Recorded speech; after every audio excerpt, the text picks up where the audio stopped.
And when you go to say the thing that you've been holding to yourself all day long that was ruining your day, and you go to voice it, you're going to realize a lot of times it wasn't actually all that bad. And even if you do feel like it was the worst injustice that you've ever suffered ever, airing that out, allowing other people to support you in that, is going to make it 10 times easier.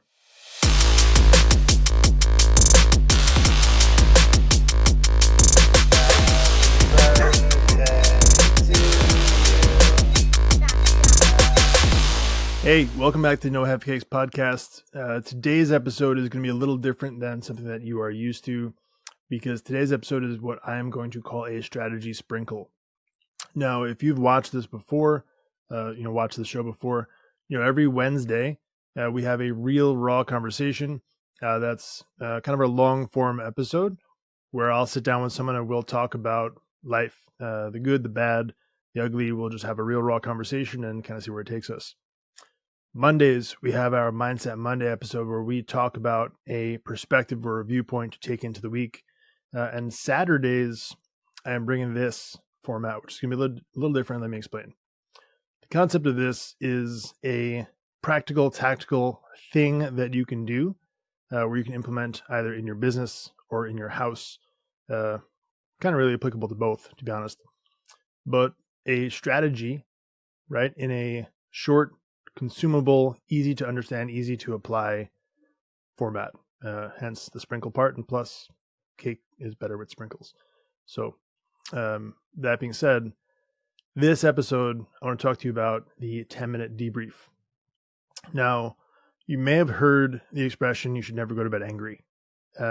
There's pros and cons to that theory, but ultimately what it comes down to is, at the end of the day, one of the things that I've seen work tremendously well in a couple different companies is having a 10-minute debrief.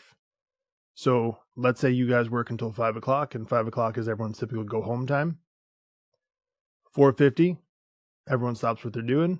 We get together real quick, 10 minutes. It is not a big, in-depth, super crazy conversation. It is a daily practice. We get together, we say what went well, what went wrong. Any issues we have, we air them out on the spot. Okay? And now let me tell you why this is a helpful thing to start implementing. Number one, it allows you as a leader to be aware of what's going on inside the business. So you can implement change, right? You can hear the problems that are going on. It gives a platform for everyone on the team to feel seen and heard.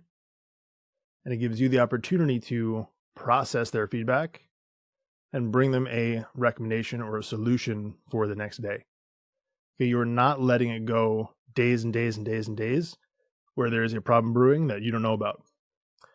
Now, that's obviously, of course, assuming that people are going to come into those 10-minute debrief sessions and speak their truth, which is not always going to be easy for a lot of people. It's difficult to say the thing that's on your mind.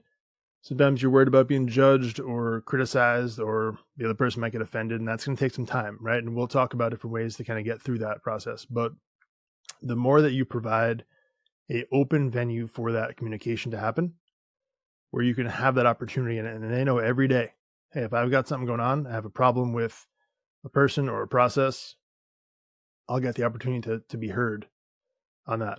Okay. It also allows them to not have to take that weight home with them. So at the end of the day, you get the good, the bad, and the ugly of what's going on inside your business.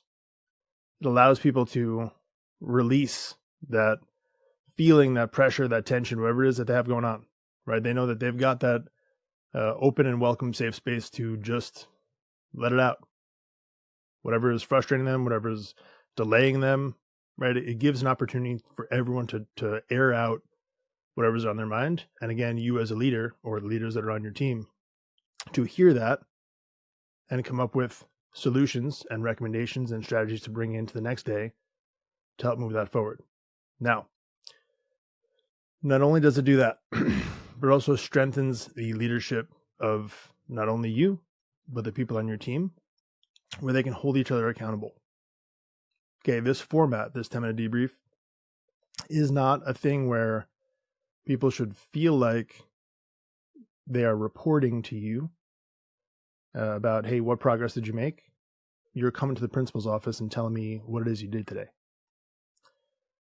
What you want it to be is an environment where everyone feels comfortable to openly discuss the pros and the cons. Okay, what's the best thing that happened today? What was the worst? What progress did you make? What held you back? Asking questions like that and not being offended by the answer helps allow everyone to feel like they contribute. And it also helps give voice to other people on the team to hold each other accountable to stuff. Right? Your job as a leader is not just to make profit. Okay, you are not trying to use the people on your team as faceless, nameless, personalityless numbers and tools to get money in your pocket. And if you are, you're listening to the wrong podcast, or we've got to have a conversation. These are people. Okay, and your vision for the company, the family, interchange that whatever you want, should be so big that it includes their visions inside of it. Okay, now having that 10-minute conversation might not seem like a lot. And there's definitely going to be some days that you get a little bit more fruit than others. But implementing that 10-minute debrief into your day-to-day is going to allow you the opportunity to have those conversations. To have everyone on your team know that there is a safe and comfortable spot to discuss things that are going on and also to reflect. Okay, let's talk about this in a different scenario.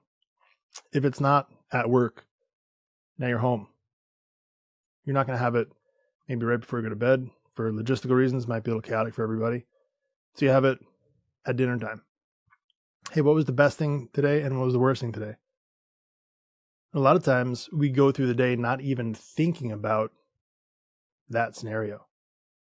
Not giving gratitude for the best thing that happened today, or not giving perspective to what we think is the worst thing. A lot of cases you might feel like you've had this crazy day, but when you are presented with the question, what was the worst thing today? A lot of times you're going to think through it. And when you go to say the thing that you've been holding to yourself all day long that was ruining your day, and you go to voice it, you're going to realize a lot of times it wasn't actually all that bad. And even if you do feel like it was the worst injustice that you've ever suffered ever, airing that out, allowing other people to support you in that, is going to make it 10 times easier. Okay, so what I want you to do, because it's going to be a little difficult depending on the size of your team to kind of get everyone into this process. Start with one a week. Okay? You do not have to yet make this big giant commitment and change everyone's schedules in this entire huge crazy thing. Start this upcoming week. Do it today if you can, the next possible chance you get. Ask everyone to come together. I don't care if it's 4:30, if it's 4:42, whatever it is. When the spirit moves you, bring everybody in, sit down and have that conversation. Ask them, hey, what was the best thing that happened today? What was the worst? Start there. Walk through that process, and you're going to, as you start to kind of walk through these conversations and have a little bit more, you're going to start to refine the process, and everyone's going to start to get used to the process, and they're going to start to even just answer these questions without even having to ask them.